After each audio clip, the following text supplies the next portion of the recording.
بس انا ما كنتش متخيل انك تطلعي كده يا فريدة. ايه ده؟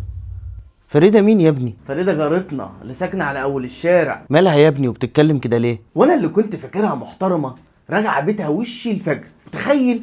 وسمعت انهم بيقولوا عليها انها مش كويسة. سمعت؟ عارف انا هحكي لك حكاية.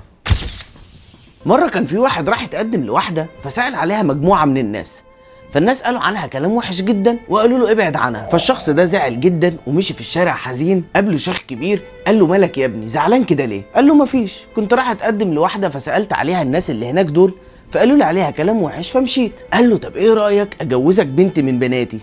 قال له بجد؟ قال له اه بس بشرط تروح تسأل نفس الناس اللي هناك دول عن بناتي. الراجل استغرب وقال تمام، وراح فعلا سأل نفس الناس عن سمعة بنات الشيخ. قالوا له برضه كلام وحش عن بنات الشيخ، ومش الشاب حزين ومش عارف يروح يقول ايه للشيخ. قابله الشيخ وقال له ها قالوا لك ايه؟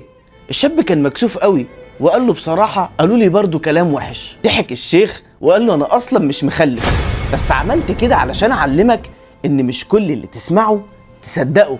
يعني في الاخر طلعوا كدابين؟ بالظبط زي الناس اللي قالوا لك على استاذة فريدة. وعلى فكرة اللي ما تعرفوش ان استاذة فريدة شغالة ممرضة في مستشفى. ايه ممرضة؟ وده اللي بيخليها ترجع بيتها بالليل متأخر. وده يعلمك ان مش كل اللي بيتقال بيبقى حقيقة، وانك ما ينفعش تمشي ورا كلام الناس. وزي ما النبي عليه الصلاة والسلام قال من كان يؤمن بالله واليوم الآخر فليقل خيرا او ليصمت.